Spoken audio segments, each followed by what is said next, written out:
So, Dr. Ashraf, before we begin to, discuss neurogenic bladder, and we discuss how is, things at your end related to this pandemic and operating on babies with urological issues. Is everything going good? Everything is fine. I don't know what's happening with COVID-19 in Pakistan. Are you working full time or no? I know. Probably in Egypt, I would say that we are more or less back to normal life. What about you? Yes, elective surgeries. We have started doing elective surgeries, but it is our routine to check, corona test. We do screening of these babies when we take them to OT. So, How do you screen them? We screen them by doing a nasal swab, corona PCR. Oh, how much time does it take? It depends. Well, it takes usually 8 hours to get the results. So in elective surgeries, when we do elective surgeries and book the cases, we ask them to get the test, and before they get admitted, it's always checked that whether they are, they test positive or negative. But do you have the test available in hospital? Yes, it is in our hospital. So when the babies come to our clinic, we advise them to get the test. They do it on outpatient basis, and then when they come for the admission, they have their results in their hands, and the doctor checks it. Do they have to pay for it? Yes, of course. Is it expensive? Yes, it is expensive, but it is less than the one night stay in hospital. Yes, it is expensive, but not that. Interesting, because in our university hospitals, everything is free. So interesting. Yes. So how do you screen your elective cases? They screen them with a CT scan. Okay, CT lungs. Yeah. So what are the characteristic thing that stops you from doing their surgery? Because pulmonary infection is so common in kids. Yeah. They look at the CT findings, but getting PCR for everybody is difficult here. Okay. It's not easy. All right. So I think I asked you to wait for 5 minutes so that we have more participants before we start your lecture. So I think we have 21 participants and many other residents are also joining. I just got to know that. So let's start. So good evening, everyone. Assalamu alaikum. This is Dr. Hina Yousuf from Liaquat National Hospital. And I am here with Dr. Ashraf, Hafez, and Professor Dr. Ashraf Hafez needs no introduction, but just to introduce him to those who do not know him. He is a professor of pediatric urology and a consultant of pediatric urology at Urology and Nephrology Center in Mansoura University, Egypt.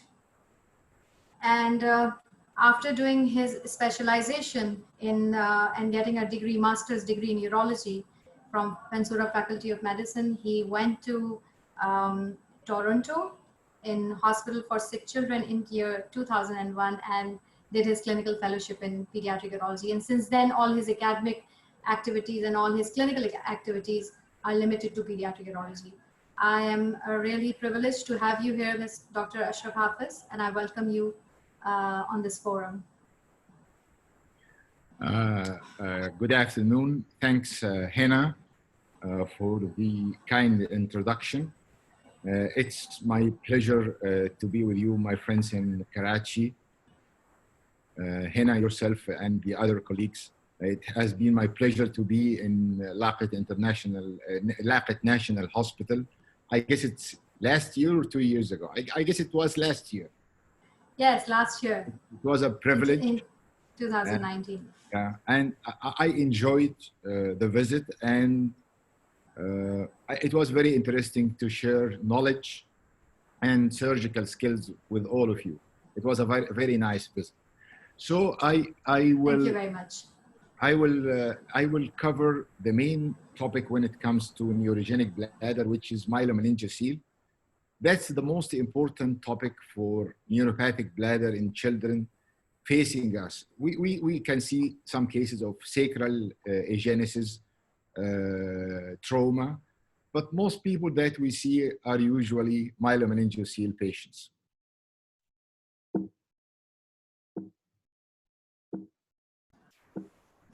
Yes. Yes, that's absolutely correct. That Okay. this is a very important and a very commonly seen condition. So Okay. today your lecture will last for 35 minutes and that will be followed by a 25 minutes question and answer session. Is that right? Okay. Perfect. Okay, so when we look at the function of the bladder, the main bladder functions are storage and emptying. And we had many classifications of neuropathic bladder in the past. The most common classification for neuropathic bladder that is widely used by pediatric urologists is the functional classification, which is either a problem of bladder storage or a problem of bladder emptying.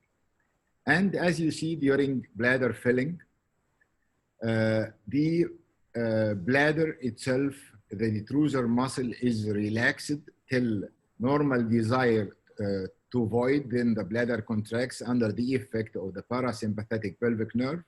And the sphincter is mainly under control of the hypogastric nerve and the pudendal nerve for the ability of volitional micturition.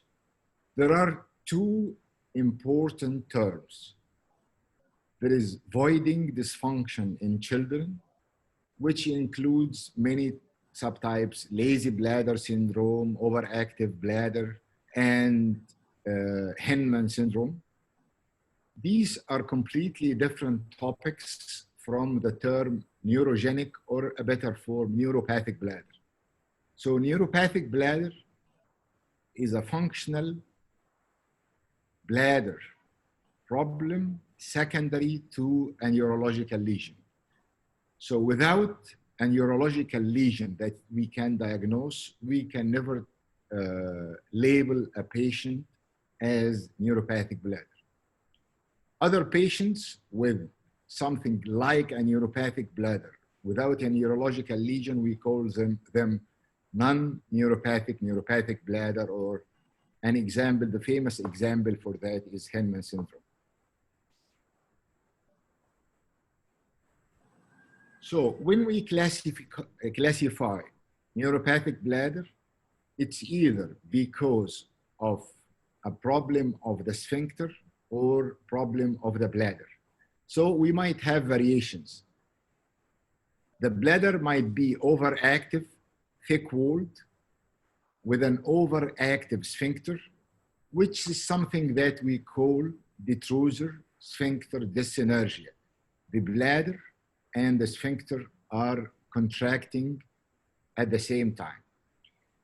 And if you have this problem, you will have a very high pressure building inside the bladder, because the bladder is contracting and the outlet is also contracting. And this leads to the upper urinary tract in the long term.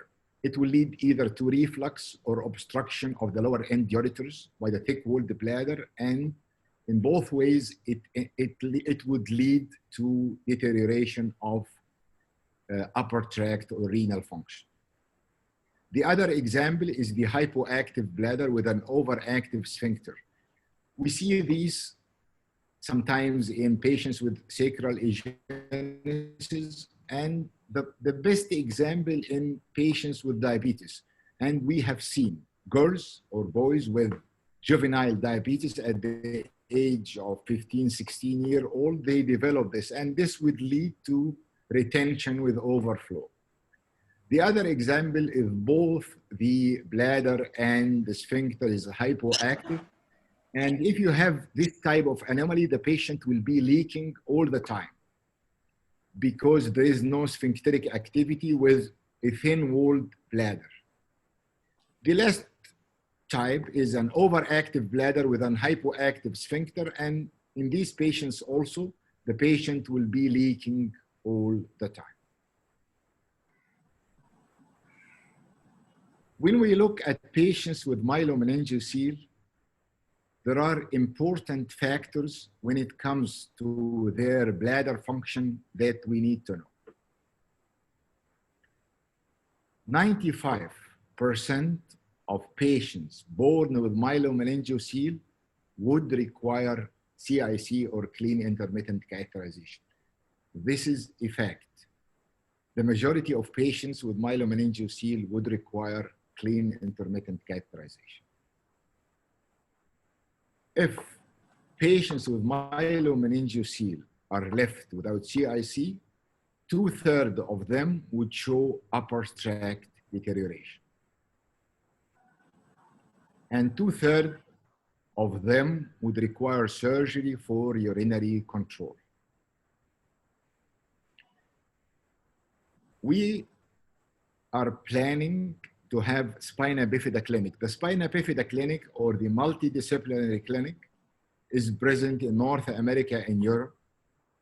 And it's a way to see the spina bifida patient.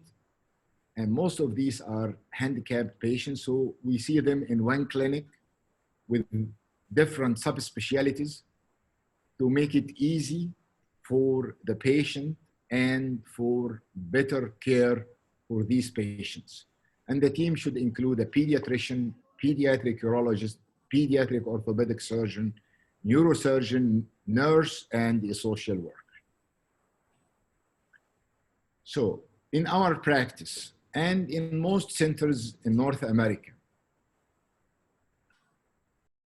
there are two approaches for management of a newborn with myelomeningocele. The expectant approach, where you follow the patient and wait for evidence of deterioration or high pressure inside the bladder, and then start CIC. The other approach is to start CIC from day one in life in all newborn with myelomeningocele. And that's the approach that we encourage, and that's the approach we adopt, especially in our communities where families, when they hear that we will start just follow-up without clean intermittent catheterization from day one, they just disappear from follow-up, which is extremely dangerous. So when we get a newborn with a myelomeningocele, first we start with a renal bladder ultrasound. And if you get the ultrasound in a newborn, the incidence of upper tract hydronephrosis is only 10% compared to 60% at the age of 3 years, which makes the point of early intervention for these patients. So we start CIC from day one. Firstly, because it's easy to teach the mother how to perform CIC early on. Secondly, it protects the upper tract, especially in the first few weeks of spinal shock following repair of myelomeningocele. Thirdly, because we know at the end of the day, the vast majority of patients would require clean intermittent catheterization. Then closure of myelomeningocele is carried out, and this is followed by getting a VCUG or voiding cystoerythrography. And we defer the VCUG after closure of the myelomeningocele so as the patient can lie in the supine position to get the VCUG done. Then if the patient has vesicular reflux on VCUG, we start on antibiotic prophylaxis, and we advise for male circumcision because we know that circumcision in boys decreases the incidence of urinary tract infections in patients with known vesicular reflux. Do we start anticholinergics from day one? Usually not, except in patients with upper tract deterioration from day one or hydronephrosis from day one. And then the patient is sent home and we see the patient in 3 months in the outpatient clinic with a repeat ultrasound to see of hydronephrosis or not, and to get formal filling cystometry or formal urodynamics. In clinic afterwards, if you in a follow-up for any patient with neuropathic bladder or myelomeningeal, are you hearing me well? Is it? Yes, I can hear you. I can hear you well. Okay. So there are many questions that we teach our fellows and residents to ask to the family for a patient with myelomeningeal in clinic or any patients with neuropathic bladder. First, we ask if this patient is on CIC, yes or not. And if the patient is or the family is getting any difficulties with CIC, the frequency of CIC, because the baby might be having deterioration of the upper tract, or the child later on might be wet just because the CIC is not carried out every 4 hours. So we advise usually CIC every 4 hours. The size of the catheter. The patient might be leaking just because the catheter is small for the size of the child. So we start with size 6 French at birth, and we advance the size of the catheter with growth of the baby. And we ask them an important question. Does it drain urine? Because sometimes the catheter doesn't drain because the baby can empty or the child can empty alone. And usually this denotes sphincteric deficiency.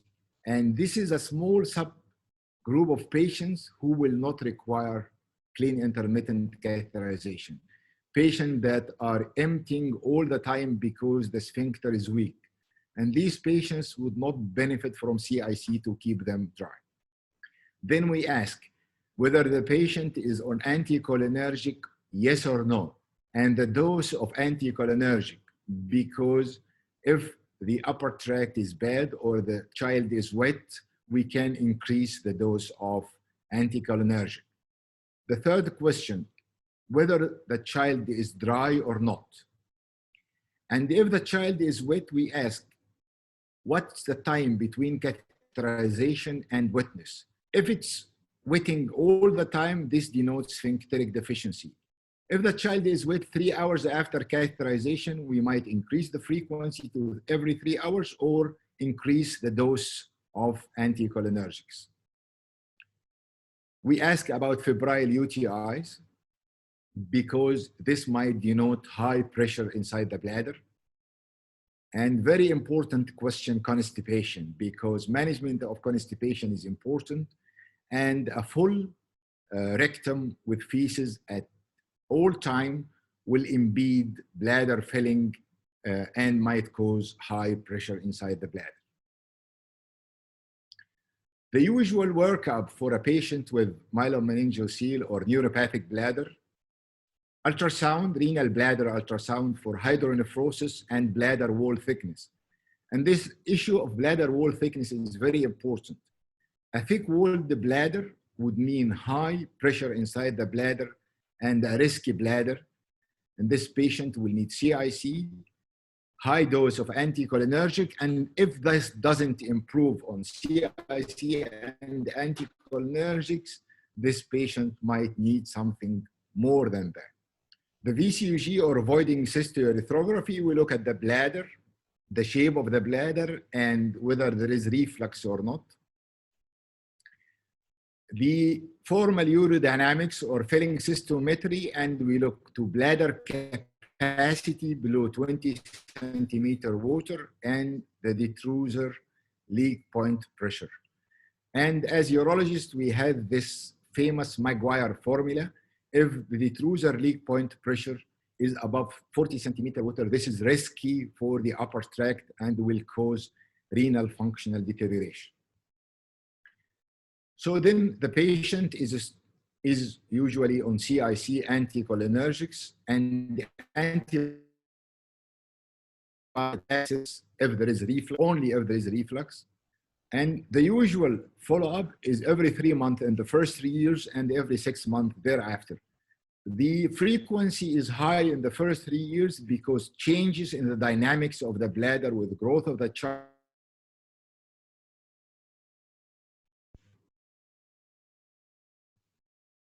So it's a bladder versus the outlet. And these are the 3 main examples that you will see in clinic or in your practice. The first example is a child that is wet all the time, but has a very limited or small hypoplastic bladder capacity, small bladder capacity. The other example that you will see is a child that is wetting all the time, but the bladder capacity is accepted for age. The third dangerous example is the sphincter dysynergia, detrusor sphincter dysynergia with a thick-walled bladder on ultrasound and hyperactive sphincter. So for these first two examples, how I know that this patient is not risky?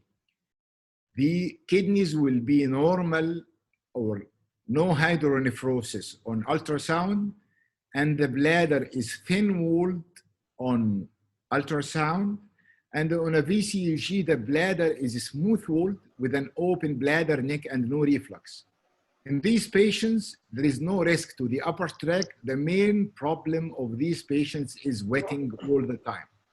So they need something mainly for dryness.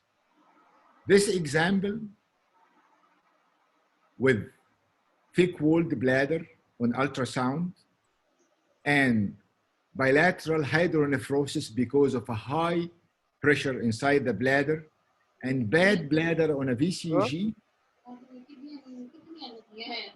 with bilateral reflux or significant obstruction of the ureters as they enter the bladder. And these patients will need clean intermittent catheterization and anticholinergics. And if anticholinergics and CIC fail to protect the upper tract and the hydro continues and the wetness continue, they will need management. So surgical management is dedicated only for those who fail clean intermittent catheterization and the maximum dose of anticholinergics. So in these patients, what type of surgery, if medical treatment fail, usually would they require? What do you think? For this patient that is leaking all the time and he is at school age and the patient is wet all the time and the upper tract is normal and the patient needs something for dryness, what would you suggest? For such a, yeah? I guess sling. Okay, so this patient has very limited bladder capacity. So it's a combination of the bladder and the outlet. So for such patient, the child will need something on the bladder neck procedure and something to increase bladder capacity with augmentation. And for any patient that will have surgery on the bladder neck, this child will require outlet like a Mitrofanov for clean intermittent catheterization. So for this patient, we need bladder neck procedure, augmentation, and outlet.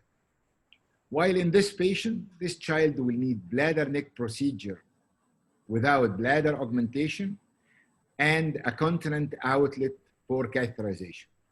The dictum, if you do something on the bladder neck, you should have something here for catheterization, bladder continent outlet or a Mitrofanov for catheterization. These patients also will be ideal for artificial urinary sphincter. I don't know whether you have the artificial urinary sphincter in Pakistan. The problem, it's expensive and the rate of mechanical failures is high. For this patient would require bladder augmentation only, because we can catheterize, because we don't need something for the bladder neck because the sphincter is already tight, it will not leak. So this child will need augment to increase bladder capacity and protect the upper tract, and catheterization can be carried out through the urethra. So surgery is indicated for failure of medical treatment. And the aim of surgery is to preserve the upper tract and to offer the child dryness at the age of school entry. Botox might be a solution for hyperactive bladders, the bad bladders, but the problem, the effect is temporary, and you will have to inject every 6 months. So bladder reconstruction rates vary among centers, even in the United States. And even nowadays, they are trying to follow patients even with high intravesical pressure. These are new concepts, but anyway, the need for surgery depends on the capacity of the surgeon and the hospital, and the need for the families and the patients. Because in some families, in different communities, they accept the diapers for extended periods of time, while in other communities, especially in Muslim communities, dryness is important as a cultural background. So, for a bladder neck procedure, there are tons of procedures to tighten the bladder neck. So the procedure that we use, and it has very high success, it's something called detruser wraparound or Mitchell technique. So you see, this is the bladder is opened in the midline, and this is the wide bladder neck. So we start first with mapping this area in the trigone. It's around 1.5 centimeter length. The ureteric orifices are here, and it's 1 centimeter width. This will be the new bladder neck. So it's a sort of mini tubularization of the trigone. And then we use this detruser muscle. We keep this pedicle here, and we take the mucosa off, and we use this muscle to wrap around the new bladder neck. So this is the bladder neck, tubularized here. And then we take the mucosa of this detruser muscle. We dissect it from the bladder based on the pedicle. And then we wrap this pedicle detruser flap around the bladder neck, as you can see here. So it's a combination of many tubularization of the trigone and use of the detruser from the outside to compress the new bladder neck. The benefit of this procedure is that you do not need to do ureteric reimplantation because the ureters are away from the bladder neck, from the new bladder neck. In the other procedure like Saleh or other procedure of trigonal tubularization, they use around 4 to 5 centimeters area of the trigone, so they will need to reimplant the ureters. So the first step is to do something on the bladder neck. We do bladder neck reconstruction. Then if the bladder has small capacity, we do bladder augmentation. And the idea of the bladder augmentation is to provide low pressure reservoir to protect the upper tract. And the used segments are the most widely used segments are gastrointestinal and mostly the ileum. And if you augment a small bladder with ileum or colon, you will have problems secondary to absorption of these from the mucosa of the ileum, And this will lead to a bunch of problems like metabolic acidosis, hypokalemia, and so on. And secretion of mucus by the mucosa of the GIT will lead to mucus production inside the augmented bladder, which will lead to stone formation in the long term, and the mucus will be nidus for infection and recurrent urinary tract infection. And nowadays, there are reports that augmentation ileocystoplasty will result in malignancy in the long term. So what are the long terms of augmentation ileocystoplasty? If you look at this long-term data from Indiana group in the United States for 500 patients, the main problems are stones in 15% and rupture in 8% of patients, and malignancy, we are seeing malignancy. The problem of augmented bladder rupture usually happens in adolescents, because in adolescents, they are stubborn, they stop doing CIC regularly, so they have a higher chance of augmented bladder rupture. So abdominal pain and failure of catheterization is an emergency in a patient known to have augmented bladder in the past. The alternatives of use of ileum is bladder auto-augmentation, and probably you are familiar with it. We just dissect the detrusor of the mucosa from the outside, allowing the mucosa to herniate. Does it work? It usually works in borderline bladders, but it doesn't work in all cases. And the follow-up is usually, on long-term follow-up, usually you need to convert to ileocystoplasty. Erythrocystoplasty is ideal for patients with massively dilated ureter on one side. It works nicely if you have a massively dilated ureter, and non-functioning kidney. If one kidney is both kidneys are functioning, you can do TUU and use the lower ureter for augmentation of the bladder. It works nicely if you have a dilated ureter. This is the bad bladder, and this is the lower half of the left ureter. We detubularize it. This is the bladder and this is the ureter, and we can use it for augmentation. And if you have a massively dilated ureter, it works nicely. And if you do the erythrocystoplasty in a patient with a bladder capacity around 50% of expected, it will work. But for a very bad bladder, usually it wouldn't work. They would need augmentation using intestine. Gastrocystoplasty is history. Nobody on earth is doing gastrocystoplasty. It was supposed to be associated with less metabolic problems, but the main problem is hematuria, dysuria, and syndrome in the majority of patients, peptic ulcerations and malignancy, and most patients that I know that had gastrocystoplasty had conversion afterwards to ileocystoplasty. So then we come to the continent catheterizable outlet. What we do for a continent catheterizable outlet.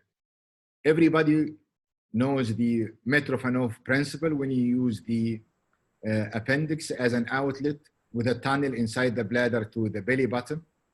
Yes. Or to the iliac area. Or if you don't have an appendix or a short appendix, or you will need to use the appendix for an ACE for colonic evacuation, you can use the Monty or a double Monty. It works nicely either as a Monty or double Monty based on a narrow pedicle. In Mansoura, we use a different technique. It's called the extramural serous line technique, which is it's a very technique among all urologists. And it's used worldwide. So, and the idea of our technique is that we use an S-shaped segment of the ileum, and then here we make a tunnel. We use the appendix or a Monty. We lay this in the tunnel like this. It's outside the lumen. So it's anti-reflexive. It prevents leakage. So it's a continent procedure here, a tunnel in this limb. And then we make this as a spherical pouch over the bladder. This is the outlet, and this is the pouch covered by omental flap to prevent urine leak or adhesions. And the advantage of this procedure, it's very efficient in preventing leak, and more importantly, you can almost always bring the catheterizable outlet to the belly button. So cosmetically, it works nicely. This is a patient who had this technique of a continent outlet to the belly button, and this is an ACE. The appendix was used as an ACE for enemas. So we have a very important question. If you have a patient with neuropathic bladder, bad bladder, that you are going to do augmentation for the patient, would you need to correct the reflux? You have an answer, Hina? Does anybody has an answer? If I request the participants to please write yeah, and respond to this question that Dr. Ashraf just posed. That is anti-reflexive surgery required in cases where patient is undergoing a bladder augmentation? Do we need to simultaneously do an anti-reflux procedure? So Dr. Arshad, one of our faculty in this hospital, said no, it is not required. Okay. So we will wait for... Because he had some time with us. Is it Rashid? Is it our Rashid? No. He's a professor of pediatrics. Okay. That's a professor. We are asking residents and fellows. We don't ask professors.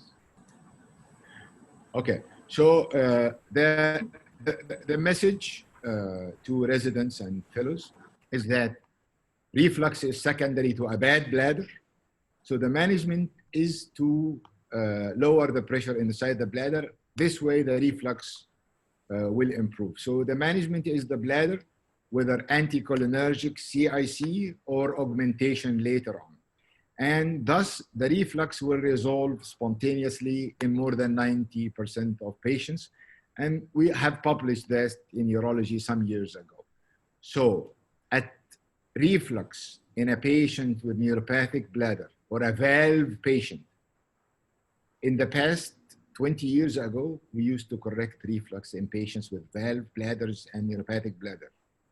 And it was a big mistake. They did very bad. We stopped doing this 20 years ago. It's a reflux secondary to a bad bladder, not a primary reflux. So never correct reflux for a patient with neuropathic bladder or a valve bladder. Tackle the bladder. And this is an example for patient with neuropathic bladder and bilateral high-grade reflux and a bad bladder. And the reflux resolved completely following bladder augmentation, even for a bilateral high-grade reflux. So at the end, the majority of patients with myelomeningeal seal will require lifelong clean intermittent catheterization. Start CIC early on. The aim of treatment first is to preserve the upper tract. In our community and in many Arab countries, a significant sector of patients with myelomeningeal seal are seen for the first time by the pediatric urologist while they are in renal failure. This is because of lack of CIC. Lifelong follow-up is mandatory for these patients. It's very important to have one clinic with a full team to make it easy for a follow-up for these patients. Reconstructive surgery needs to be done in specialized centers because it's complicated and these patients will need lifelong follow-up. Thank you. Thank you very much. This lecture is really very informative. Now, because we have very less time left, I would request the participants to please share questions that you would like to ask to Dr. Ashraf Hafez in the chat box. Dr. Ashraf, I have a question through my email address that I mentioned on the poster, and somebody asked me, and this is Dr. Fahim. He asked patients who are neuropathic because of sacral agenesis, is there any treatment, modern treatment regarding stem cell transplant? So there are experimental reports. I believe that the issue of stem cells is very premature. It's still experimental. There is a future for it. There is a future place for that. And that's why we delay augmentation as much as we can. We try CIC, anticholinergics, Botox. We need to wait because I guess in the near future, we might have something related to that. It's still experimental, but I guess in the future, it might be helpful in the future. Okay, thank you. There's another question. While doing CIC, the patient develops bacteriuria. So is this patient who has bacteriuria because of CIC, is that patient at high risk of developing pyelonephritis or recurrent UTI? And if it is so, then how can we reduce this risk of having a symptomatic UTI because of CIC? Okay, as long as asymptomatic bacteriuria is the usual finding with patients with CIC. It's not dangerous. The only indication for treatment is fever or symptoms. If the patient is getting hematuria, bladder spasms, and pain, or fever above 38 degrees centigrade, we go with urine culture and treatment. Otherwise, asymptomatic bacteriuria does not require treatment. And the only indication of antibiotic prophylaxis is in patients on CIC who are known to have vesicourethral reflux.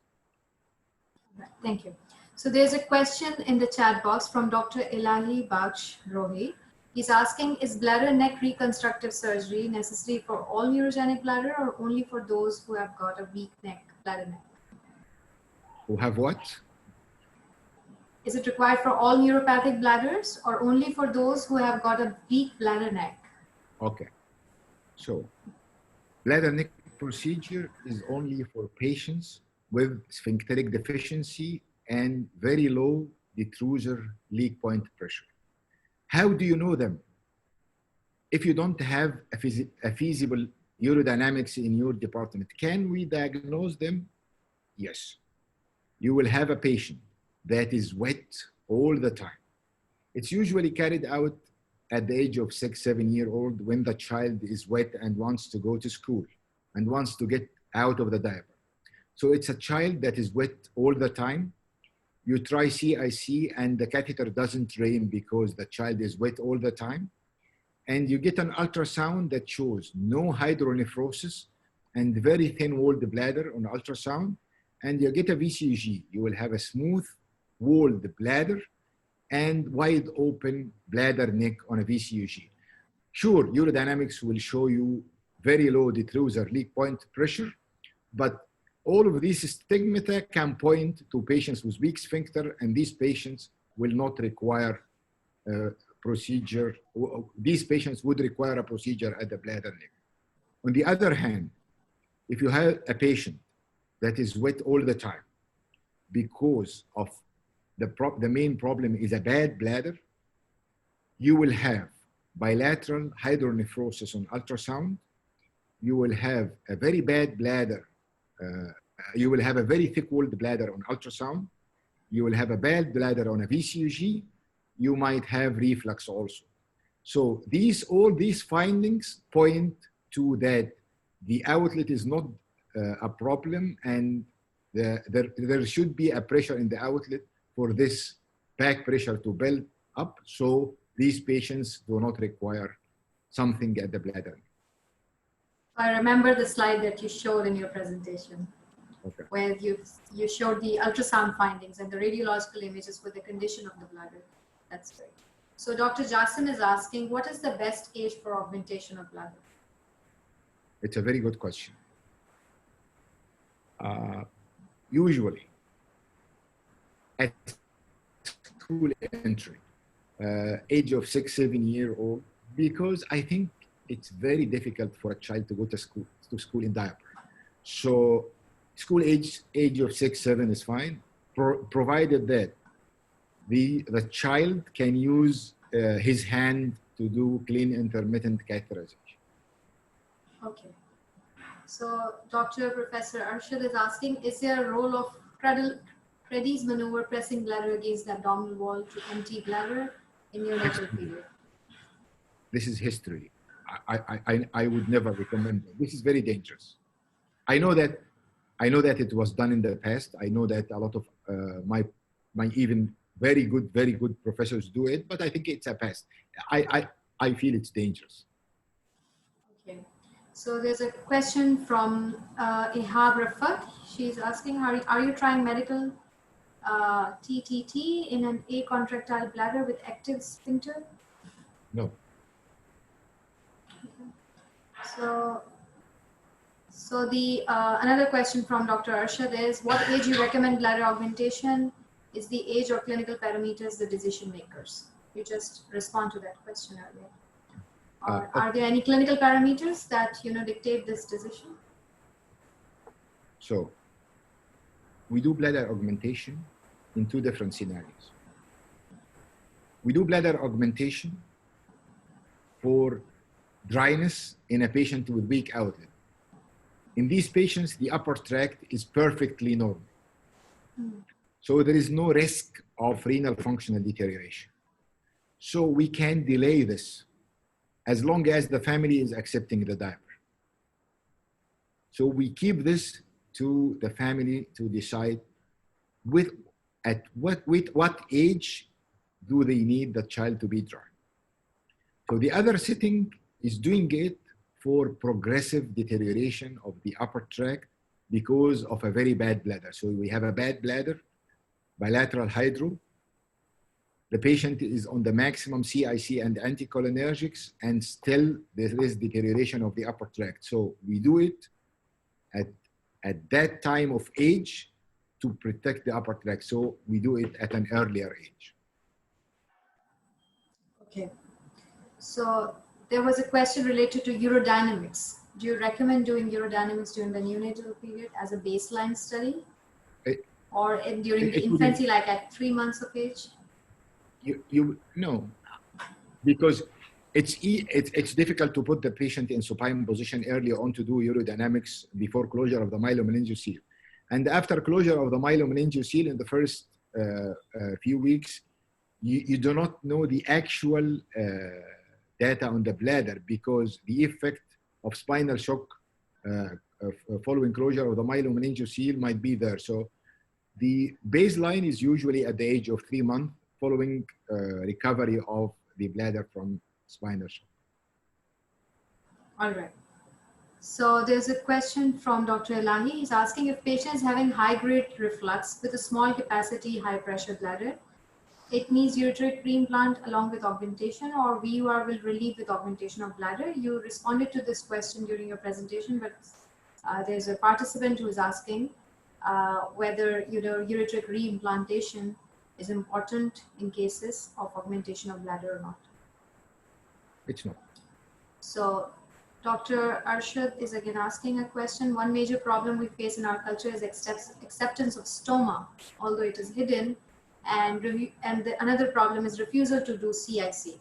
How is the situation in your country, and how do you respond to that? So when I started pediatric urology 20 years ago, I used to, my older professors used to say the same thing. In our community, it's difficult. The patients will not accept that. The families will not accept that. And I would say that we have thousands of patients on clean intermittent catheterization. And they are accepting that. They just need time for explanation. It's risky. It's either you will do CIC or the child will go into renal failure and the child will get a transplant and will do CIC. So they have to know from day one. I tell the families from day one, your child would require CIC for life, and the chance that the child will not require CIC is a very, very, very small fraction. They should know from the beginning. And Right. if they know the facts and if you have time for them, they will understand that. Okay. It's the same thing for the stoma. Okay. So your suggestion is to do an appropriate counseling with parents, caregivers. What is the importance of doing CIC and what benefit would it provide to child in long term? Yeah. Okay.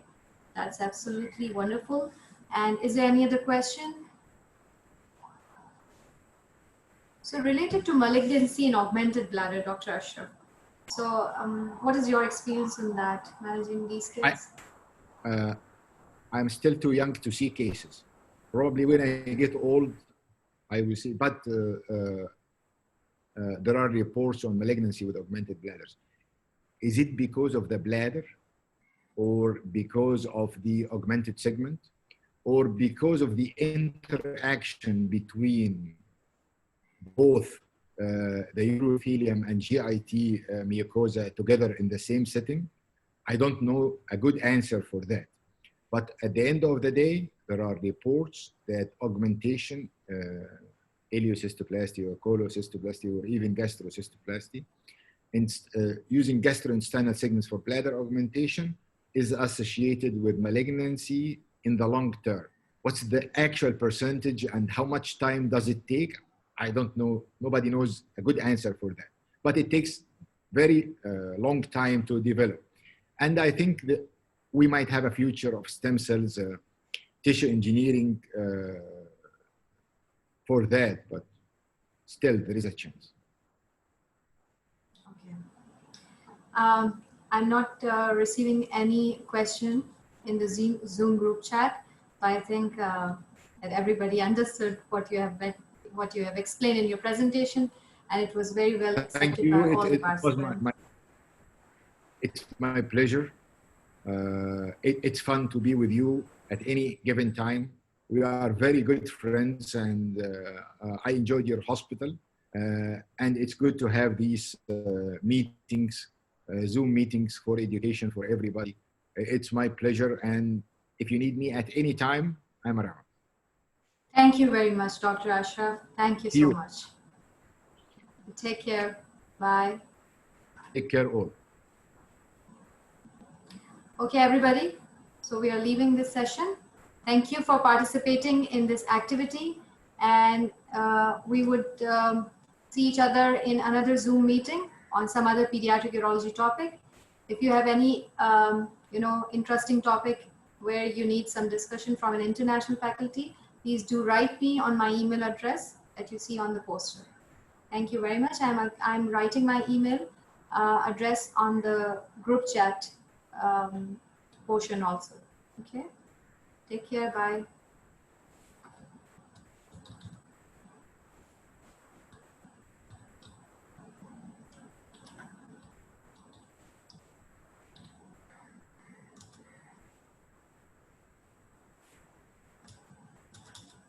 Please write my